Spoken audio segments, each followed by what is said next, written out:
नमस्कार साधुओं, स्वागत है आपका हठ योग में। आज का विषय है सौर योग पे। सौर संयम से दीर्घ जीवन। चलिए शुरू करते हैं। ऊपर बताया जा चुका है कि श्वास निकलने का साधारण नाप 12 अंगुल है। परीक्षा करने के लिए एक लकड़ी के सिरे पर जरा सी अच्छी धुनी रुई लगा दो, यानी कि कॉटन कापूस, और उसको 12 अंगुल दूर नाक की सीध में सांस छोड़े। आपको रुई के रेशे हिलते हुए मालूम पड़ेंगे।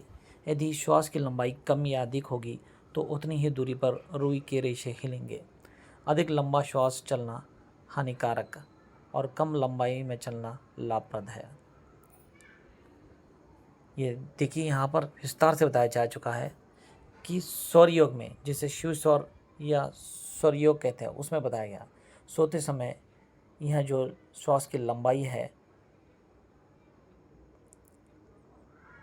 30 अंगुल तक जाती है। इसलिए 6-7 घंटे से अधिक सोना भी अच्छा नहीं है।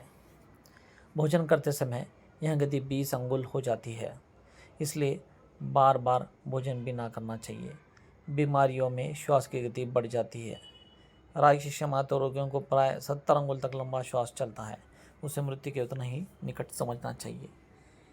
यानी कि श्वास ज़्यादा ज़ोर से बाहर या दूर तक नहीं आना चाहिए। इससे आपका जो यौवन शक्ति है वो कम हो जाएगी और बुढ़ापा जल्दी आएगा। तो ये योग में एक सिद्ध योगियों को, साधकों को बताया जाता है सौर योग में, शिव सर्वोदय में, इसे हम सौर योग कहते हैं, शिव सौर योग कहते हैं। उसमें बताया जाता है कि श्वास को कैसे लेना है, कैसे छोड़ना है। प्रत्येक प्राणी का पूर्ण आयु प्राप्त करना उसकी श्वास क्रिया पर अवलंबित है। पूर्व कर्मों के अनुसार जीवित रहने के लिए परमात्मा एक नियत संख्या में श्वास प्रदान करता है।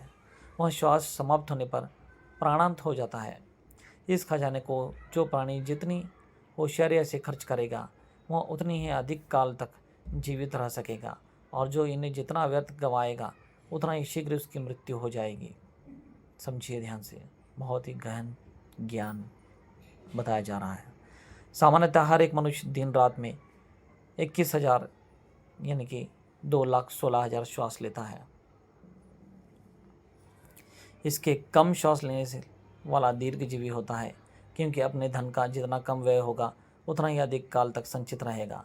हमारे श्वास की पूजा की भी यही दिशा है। विश्व के समस्त प्राणियों में जो जीव जितनी कम श्वास लेता है वह उतना ज़्यादा दीर्घजीवी होता है, यानी कि ज़्यादा काल तक जिंदा रहता है। नीचे की तालिका से इसका स्पष्टीकरण हो जाता है। यहाँ पर देखिए बताया जा रहा है प्राणियों के नाम और उनकी श्वास की प्रति गति क्या है हर एक मिनट में, और उनकी आयु कितनी होती है। खरगोश यानी कि देखिए यहाँ पर 37 बार सांस लेता है, छोड़ता है, और उसका एज बहुत कम है, 7 साल। बंदर 32 बार 10 साल। कुत्ता 26 बार सांस लेता है, छोड़ता है 1 मिनट में, तो 12 साल ही जिंदा रहता है। घोड़ा 16 बार सांस लेता है, छोड़ता है 1 मिनट में, तो 25 साल तक यहाँ पर जिंदा रहता है। मनुष्य 13 बार सांस लेता है, छोड़ता है, तो 120 साल तक बताया जा चुका है। सांप 7 बार सिर्फ सांस लेता है, छोड़ता है 1 मिनट में, तो 1000 वर्ष तक। कछुआ 5 बार खाली, तो 2000 वर्ष तक। तो देखिए, कछुआ जो है सिर्फ 1 मिनट में 5 बार सांस लेता है और छोड़ता है, तो इसलिए वहाँ उसकी उम्र जो है 2000 साल बताई जा चुकी है शिव सर्वोदय योग में, हठ योग में।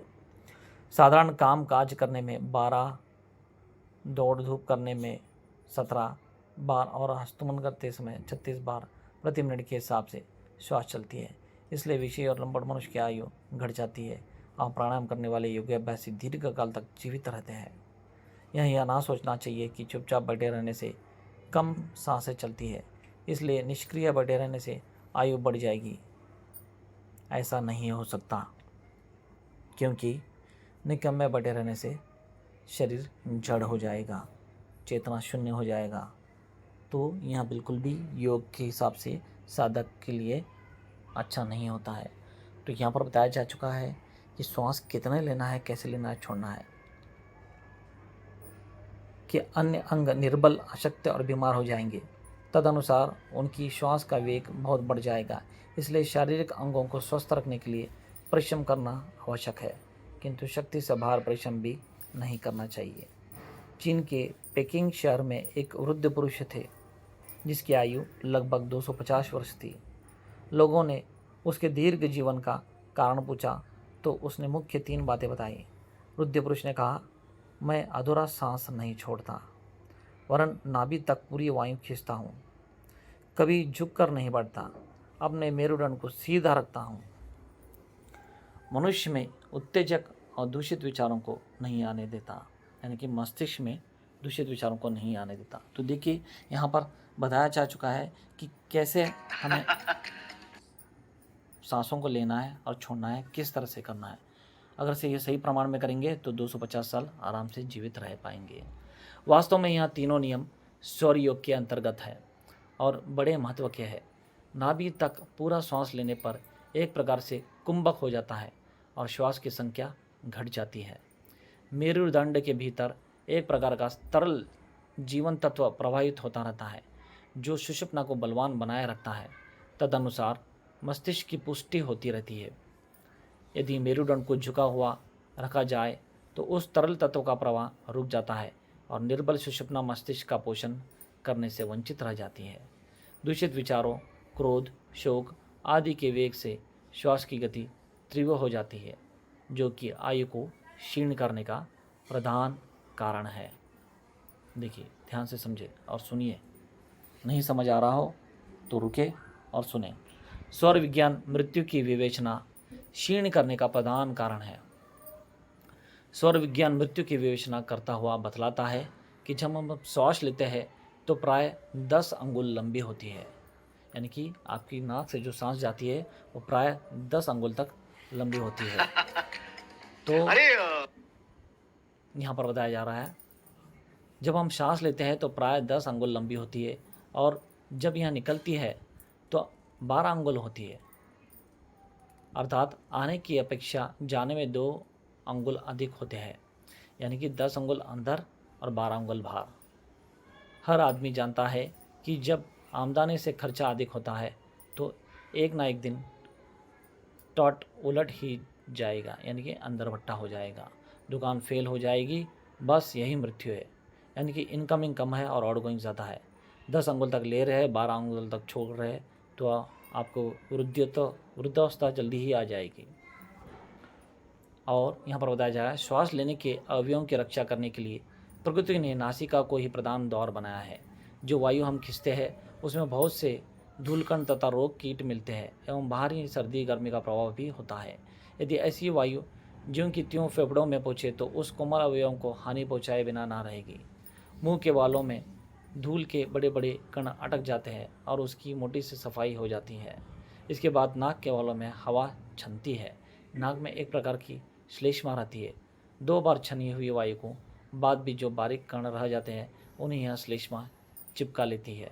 तो देखिए, इसलिए सांस कभी भी लेना हो तो नाक से ही लेना चाहिए और नाक से ही छोड़ना चाहिए, ना कि मुंह से। और जो भी योगी पुरुष होते हैं, जो साधक होते हैं, जो योग में आरूढ़ होते हैं, वहाँ हमेशा नाक से सांस लेते हैं और पूर्ण सांस लेते हैं नाभि तक, अर्धा अधूरा सांस नहीं लेते हैं।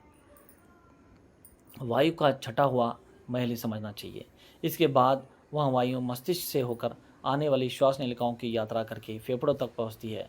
इस यात्रा में सिर की गर्मी के हिसाब से उसका तापमान भी ठीक हो जाता है। इस प्रकार नाक द्वारा सांस लेने पर वायु निर्मल होकर फेफड़ों से पहुंचती है, किंतु मुंह से सांस ली जाए तो छानने की व्यवस्था नहीं हो पाती। दूसरे मुंह से फेफड़े निकट होने के कारण तापमान भी ठीक नहीं होता। तदनुसार मुंह द्वारा ली गई सांस फेफड़ों को भारी हानि पहुंचाती है। यहाँ तक कि श्वास के अवयवों में प्राय सूजन आ जाती है और नाक के नथुनों से कम काम लिए जाने के कारण वे साफ नहीं होते। तो यहाँ पर देखिए बताया जा रहा है कि कितना महत्व है एक साधक, एक योगी के लिए ही नहीं बल्कि हर मनुष्य के लिए कि वह सांस केवल नाक से ही ले, क्योंकि तभी वहाँ शुद्ध साफ होकर अपने फेफड़ों तक सही से पहुँच पाएगी और उसे बलवान बनाएगी। और नाक के नथुनों से कम काम लिए जाने के कारण वे साफ नहीं रहते और नासिका संबंधी अनेक रोग हो जाते हैं। सोते समय चित्त होकर ना लेटना चाहिए। इससे सुषुप्ना स्वर चलकर विघ्न पैदा होने की संभावना रहती है। ऐसी दशा में अशुभ तथा भयानक स्वप्न दिखाई पड़ते हैं। इसलिए भोजनोपरांत प्रथम बाएं यानी कि बाएं करवट यानी कि बायां हाथ पे, फिर दाहिने करवट लेना चाहिए यानी कि सीधे हाथ पे।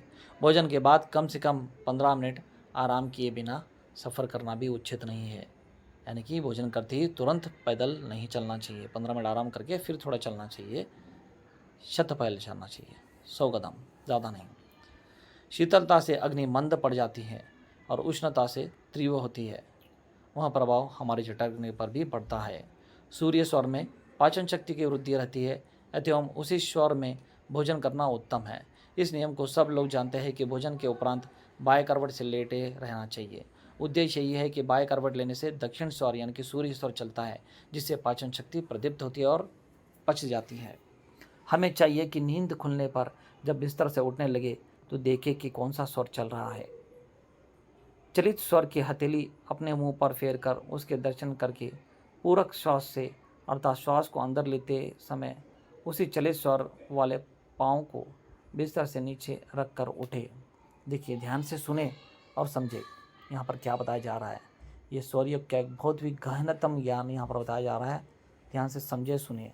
नहीं समझ में आया तो कमेंट्स करके मुझे पूछिए, वहाँ पर आपको उत्तर मिल जाएगा। ठीक है, और एक बार मैं बताता हूँ, यहाँ पर बताया जा रहा है। तो ऐसे करने से आलस्य चला जाएगा, फुर्ती आएगी और दिन भर मन प्रसन्न रहेगा। चलते हुए स्वर का शरीर पर अधिकार होता है।